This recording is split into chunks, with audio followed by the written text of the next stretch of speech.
by contradiction. When I have proof by contradiction, what does that mean? You're gonna Yeah, you say like that equals rational number. Okay, so instead I'm going to assume that it's rational, okay? So I'm going to assume. Are y'all too young to know that video? Sorry, what? Asking all them questions? I don't know what you're talking about. What? Never mind. No. Never mind. I'll come back to it later when I'm not recording. So assume square root of 2 is equal to m over n, where m and n are elements of the integers. So this just means a number over a number. And m and n have no common factors. Basically, what that's saying is that square root of 2 is a fraction where it can't be simplified anymore. Which is what the definition of rational is. So we're assuming the opposite. They said it's irrational. We're going to assume that it's rational, and hopefully we'll end up with a contradiction. Is everybody okay so far?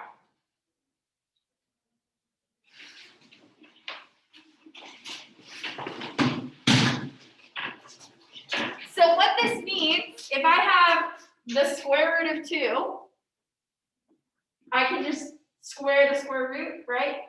If I square one side, I have to square both sides. So this can be rewritten as 2 is equal to m squared over n squared.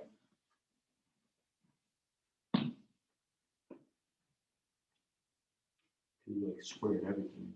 Yeah, I just squared both sides. So this is the same thing as saying that m squared is equal to 2n squared. All I did was like multiply. I got rid of the fraction. I multiplied both sides by n squared. We don't like fractions. I don't want. Everybody okay so far? Is everybody okay? Let me break this into a two-part question. Is everybody okay like copying this down? This much makes sense. Okay, now how do we feel about getting this far on our own? Okay, how do we feel about getting this far on our own now that I gave you the first sentence? Do you think you would have known to square both sides or to try squaring both sides and then solving for a variable? Okay, so here's how, well, first of all, I get to cheat because I know this proof already.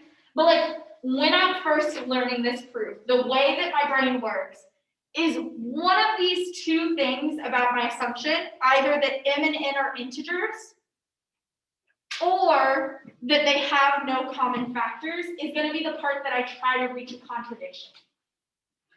I'm going to go ahead and tell you that the part that you're trying to reach is that we're going to try to show that m and n have common factors. So in my mind, what I see is that with this 2 on the side, I can make it an even number. If I make one of them an even number, and I show that the other one is an even number, that means that they're both divisible by 2. Does that make sense? So I've now rewritten this, m equals 2n squared, okay? So from here, this means if n was a number and I square it, it's still a number, right? So now I've said that m squared is 2 times a number. Does that sound familiar as one of your definitions? 2 times a number is the same thing as saying that it's even. So m squared is even. Or, rewriting it, m squared is equal to 2k. Because n squared is just yet another number, and I'm gonna call that other number k. You can pick any letter you want to represent that, I just chose k. So like n squared is equal to k. Like n squared, Okay. n squared equals k, yeah, sure.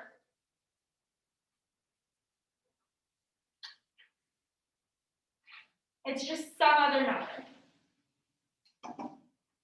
Okay, from here, if I say that m squared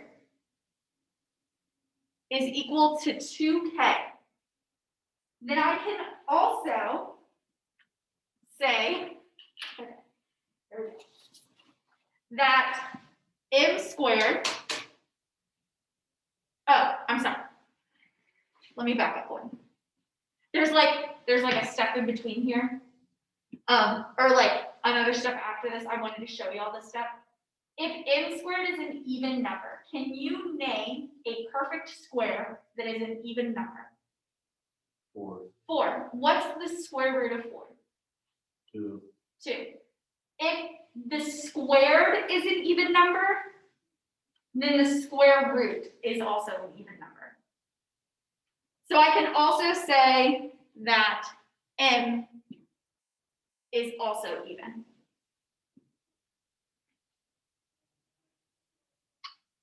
Wait a minute. I literally like am the one that answers that, but can you repeat that again? Yeah. So any squared number that is even. So like 4, 16, 36. Those are all even perfect squares, right? Mhm. The square roots of all of those are also even. So that's like 2, 4, 6. assuming that it's a perfect square though. Well, we know it's a perfect square. Great question. I love that question. We know it's a perfect square because m is an integer, meaning it's a whole number. Oh, okay. Okay. I get that. Okay. Because if it wasn't a whole number, then it wouldn't be an integer, and then it could be 38. Yeah. But like it's not. Okay. We know it's a whole number. Okay, so if m is equal to 2k, now I get to say that m squared is equal to 4k squared. Like all I did was square this, which is equal to 2n squared, because n squared was also equal to 2n squared. Do you see how I took like both pieces? M squared is equal to 2n squared. I took m and I squared it. So 2k squared is, the quantity of 2k squared is 4k squared. Yes? Maybe? A little bit. Okay, wait, so I got a question. Okay, go ahead. So essentially, it's what you did then with the m squared equals 4k squared equals 2n squared. That's I combined these two pieces. So here I have or- m equals 2k, and I squared both sides.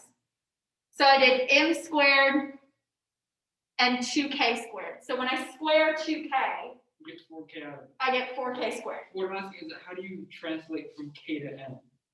This is also saying the same thing. M squared equals 2n squared.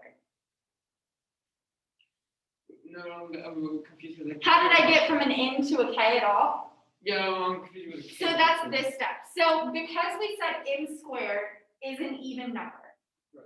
that also means that n is an even number. So if n is an even number, we use the definition of even, which is 2 times a number. Oh, okay, I got you. Everybody good? Okay, now I'm going to focus on these two parts right here. So I can rewrite this. And then I get to say that n squared is equal to 2k squared. Right? Just simple algebra, right? But if n squared is an even number, that also means thus n squared is even So n is also even. Does that make sense? The same way we said that if m squared was even, then m is also even. Same premise, but just a different letter. But now, I've said that n is even, and I've said that m is even. If both m and n are even,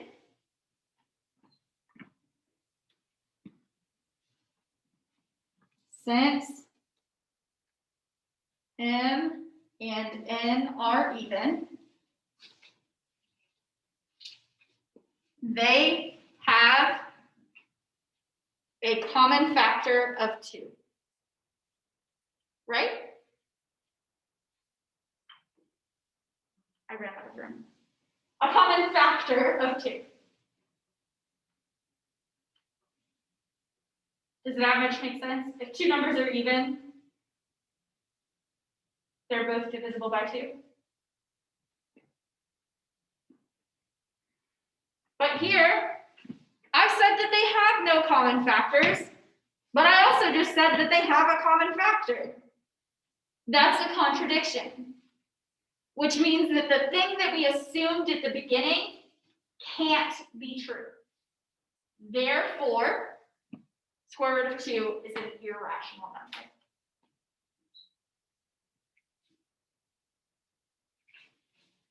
Since m and n are even, they have a common factor of 2, which is a contradiction to m and n have no common factor. Therefore, our assumption cannot be true, so the square root of 2 is irrational. But aren't we trying to prove it was irrational? Yes, but here we assumed that it was rational. Oh, yeah. Okay. And then we Okay. got something that can't, like, we just basically said the sky is orange. It's like, the sky can't be orange.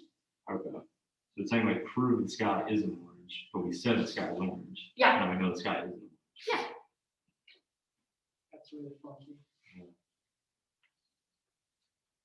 Everybody good? Okay. Next.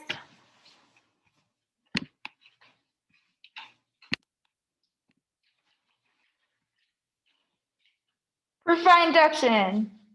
Who remembers how a proof by induction begins?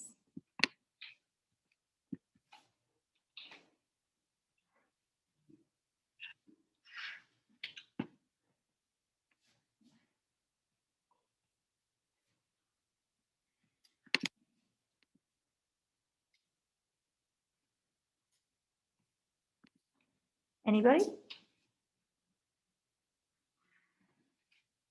Nobody? Ooh, yikes. The first step is to prove that it works for the base case, for 1 or 0, depending on the case, but in this case it's 1. So we need to prove that this works for 1. So proof of 1 equals, I'm just going to plug in 1 for the ends on this side of the equation. So I have 1 times 1 plus 1 times 2 times 1 plus 1 all over 6. And I'm going to show my work because it's a proof. I know that y'all can mostly do this in your head, but you should show your work to say that this is the same thing as 1 times 2 times 3 over 6, which is 6 over 6, which is 1, which is equal to 1 squared.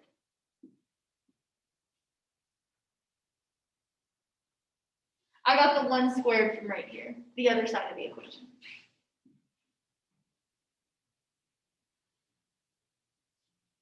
Is that okay? That's our first step for a proof by induction, is just to prove the base case. Okay, so now I get to assume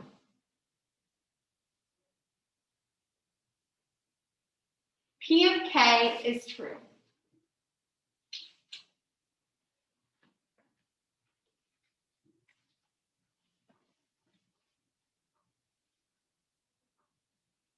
So I'm gonna rewrite with k instead of n. So I have 1 squared plus 2 squared plus dot dot dot plus k squared equals k times k plus 1 times 2k plus 3. Is it okay that I jump that step? 2k plus 3. You would plug in k plus 1 right here for this n, which would leave you with 2k plus 2 plus 1, which is 2k plus 3. Okay, so here I have 2 times k plus 1 plus 1, Oh, which is 2k plus 2 plus 1, which is 2k plus 3. Is that okay? but like, why wouldn't the other one, when you did like all the other Ks, why was it just K? not K Oh, plus this one? is k. I'm a step ahead. Thanks, Owen. Go, Owen! You're so smart. So smart. But we'll come back to that point. Next time I get there, you won't have that question. Alright. 2k plus 1. Thank you. Okay, now that we've assumed that it's true for p of k, we now get to do p of k plus 1. So remember, this is the idea, proof by induction was like the dominoes. We showed that the first domino falls, p of k is that any domino falls, p of k plus 1 is that the next domino falls. If we prove all three of these things to be true, then that means that it's true for all numbers for all of infinity. Okay, so for p of k plus 1, I end up with,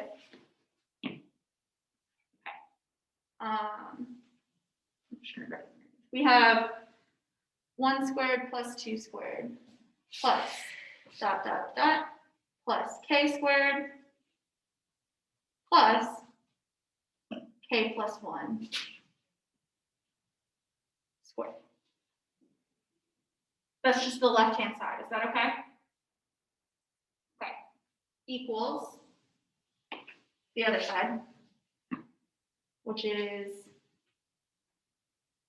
k plus 1 times k plus 2 times 2k plus 3. There it is. Over 6. Everybody good? Okay, now remember, the key to proof by induction is that I want to use this side in this side. I need to use my p of k step in my p of k plus 1. So what I see here is this 1 plus 2 plus dot dot dot plus k squared is right here.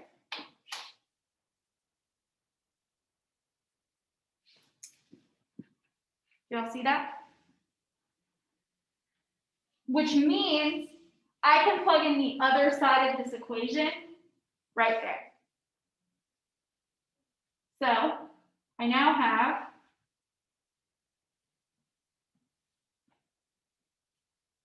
k times k plus 1 times 2k plus 1 over 6 plus k plus 1 squared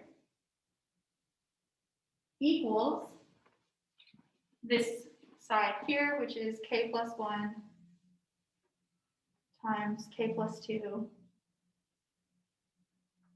times 2k plus 3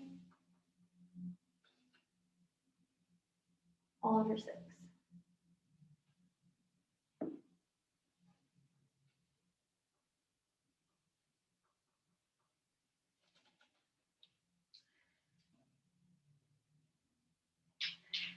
I want to keep manipulating the left-hand side until I get the right-hand side. Okay? Now, I'm not going to rewrite this right-hand side every time, and you don't have to either. Okay, so I need more room, so I'm gonna erase some of this, sorry.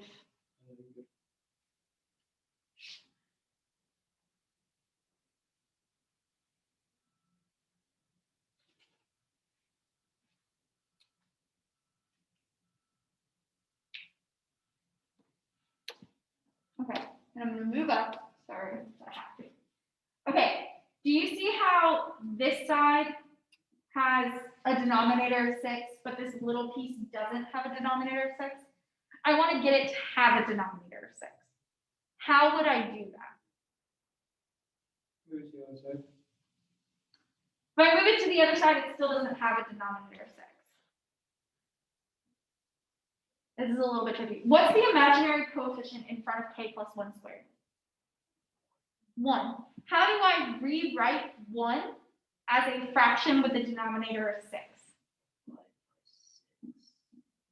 What? Divide by 6. Divide what by 6? The entire thing by 6.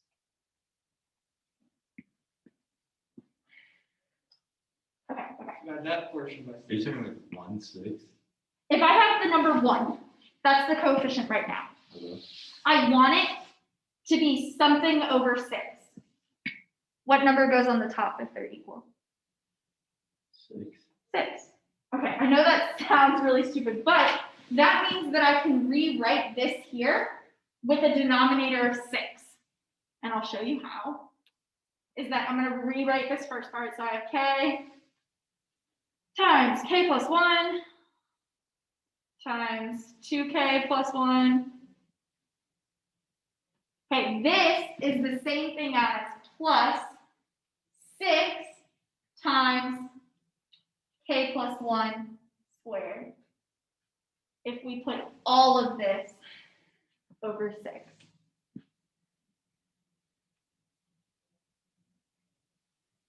No? That actually kind of makes sense. So It's like 3/6 this in plus between 3/6. step, I rewrote this as 6 plus over 6. That's the same thing. You just told me 6 over 6 is the same Yeah. thing as 1. And if I have common denominators, that means I can combine them. So you just pretty much add it to the imaginary, quote unquote, imaginary number that was there. When you put 6 on the bottom. Like if it was like 10 on the bottom, just put it the same way. It would be 10 over 10. Well, I mean, yeah, it would be 10 times k plus 1. Yes. Okay. Okay, the next step is a little bit funky, and this is like me trying to help you think the way I think. If I want to end up with this here, I now have everything over the denominator. That's great. I'm on the right step. What is something that you see in both of these pieces and this piece? What's one thing that's in common? K plus 1. Oh, and got it. Love it. All right. That means I can factor out a k plus 1. So if I factor out k plus 1, I'm left with k times 2k plus 1 plus 6 times k plus 1.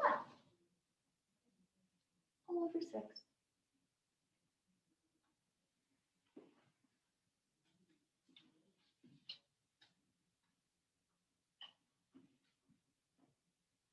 Everybody okay? Now, I need to turn this piece into here. I want to turn this into this. Anybody have a guess of how I'm going to do that? You're gonna do like if it was a problem like x squared plus 2x plus 1, like that type of problem. I think you're, yeah. Yeah, factor. So before I can factor it, I have to multiply it out. Then I can factor it. Okay, so now I have k plus 1 times This becomes 2k squared plus k plus 6k, so that's plus 7k plus 6. And all of that is being divided by 6. Then Andrew is correct that if I factor this second term now, it becomes k plus 2 and 2k plus 3.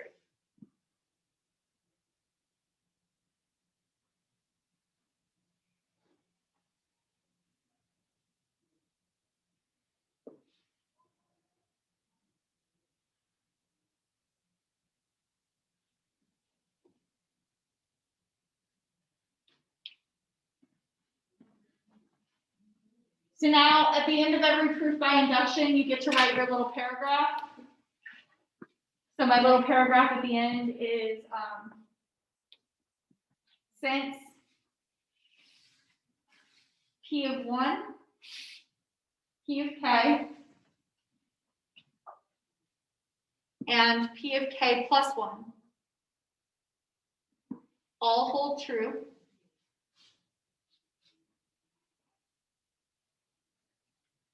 then through proof by induction,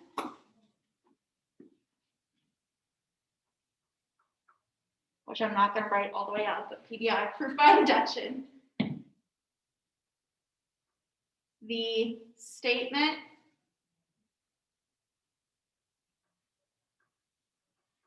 must be true for all real numbers.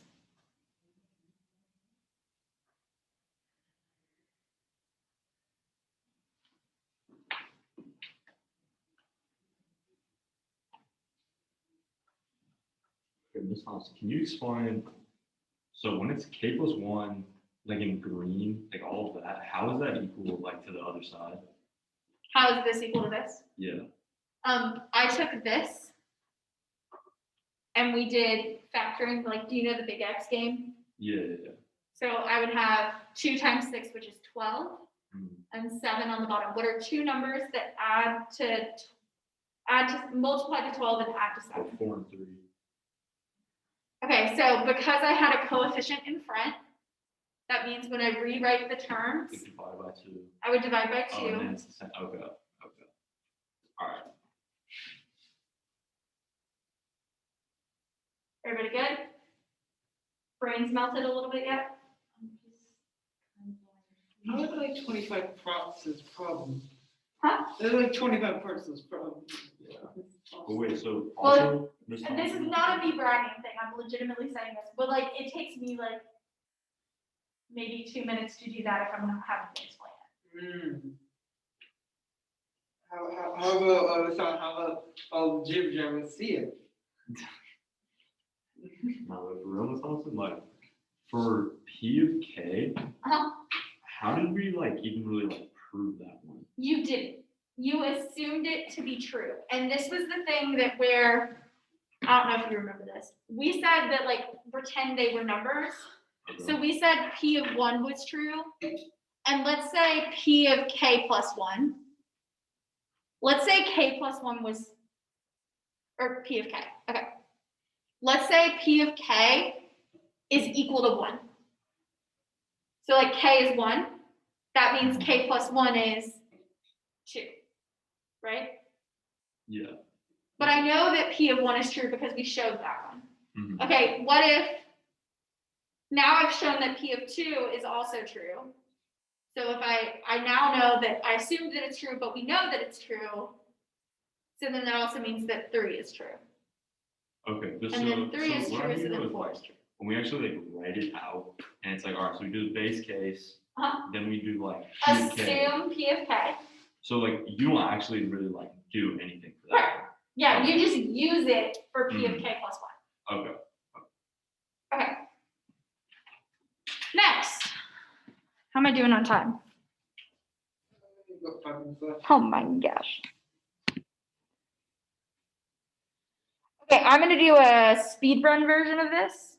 It's on Zoom, but like recorded. like currently, yeah. But I'm not gonna write out all the steps. So the first one is to do the base case, so I have P of 1. When I do P of 1, I just plug in 1. So I have 1 cubed plus 2 times 1, which is 1 plus 2, which is 3. And then I would write out which is a multiple of 3. Check. Cool. Because 3 is a multiple of 3. Okay, then I'm going to assume P of k, which basically just means I'm plugging in k. So I have k cubed plus 2k. Okay? So if I'm assuming that it is a multiple of 3, so that means that it's 3 times a whole number, where the whole number is an element of the integers. It's a whole number.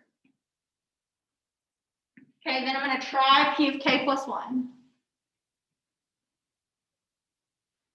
I plug it in and I have k plus 1 cubed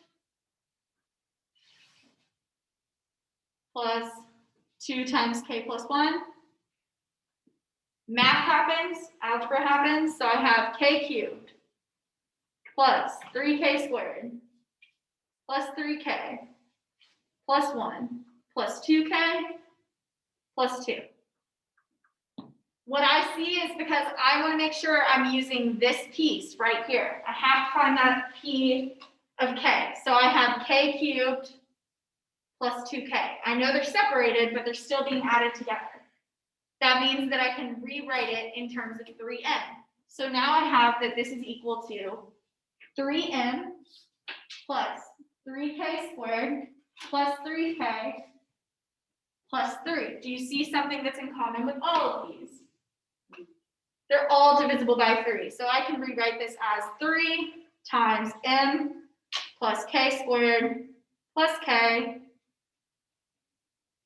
plus 1. If k is a number and m is a number, no matter how I add them together, it's still going to be a whole number. So this means that it's divisible by 3. So then I would write my paragraph at the end that says, because P of 1, P of k plus 1 holds true, then through proof by induction, we know that the statement must hold true for all integers. The end. Okay, last one. Told you I can do them pretty fast. You can do it fast, but I'm still in the first problem. Okay, proof by contradiction. So this is very similar to the first one that we did. Proof by contradiction, we're going to assume this then statement is the opposite. So I have assume n is odd.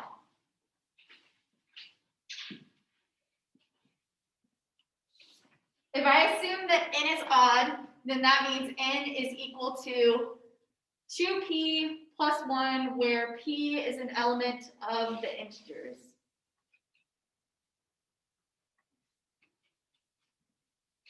Everybody good with that definition? Should be ingrained in your head by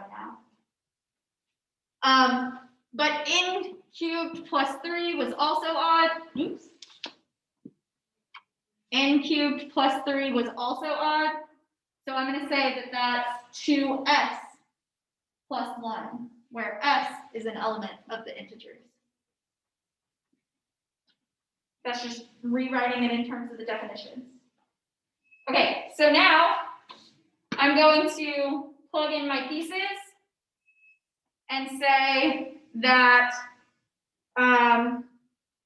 n cubed, instead of my n, I'm going to plug in this number. So I have 2p plus 1 cubed. Like just instead of this n, I just plugged in the definition that I used. Plus 3.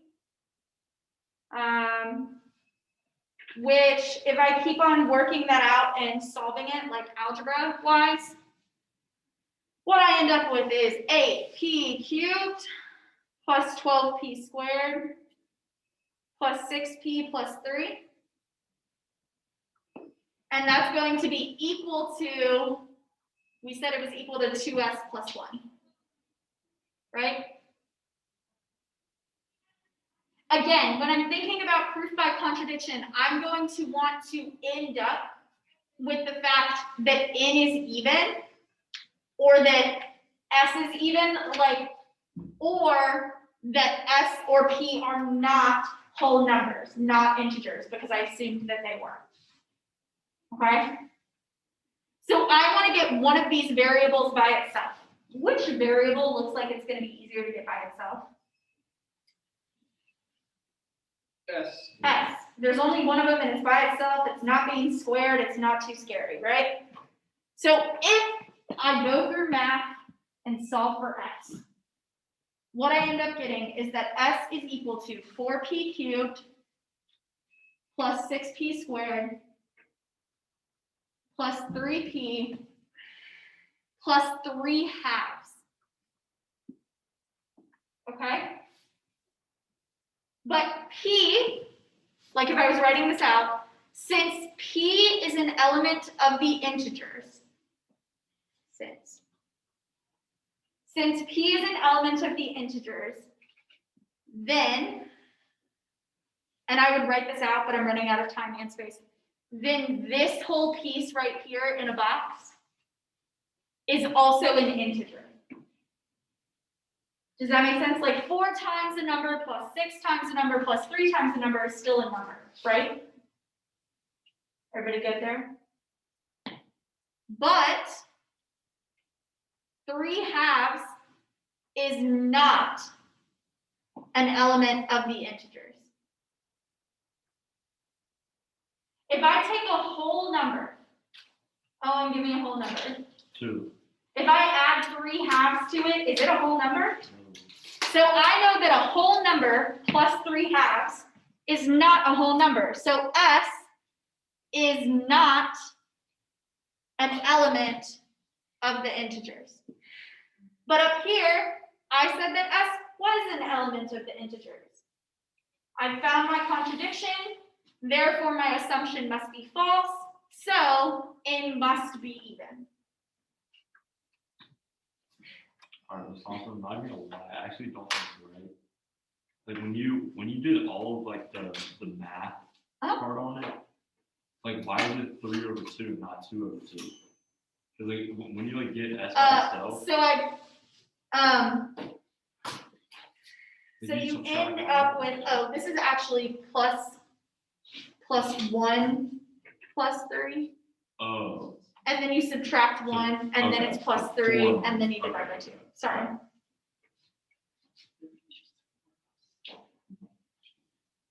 Your test is tomorrow. Honestly, you remember how your first test in SL was like very similar to your test. Study this. I will post this video on YouTube/Google Classroom for you all to review again. I will be here tomorrow morning before school. If you have additional questions, just make sure you let me know that you're coming. all right. Wait, Ms. Thompson. What's that? What was that thing at the beginning of class you want to go? Thing at the beginning of class, but I don't know. I don't know, say something about, Yes. someone, Oh, the video? you said. Jacqueline, are you familiar with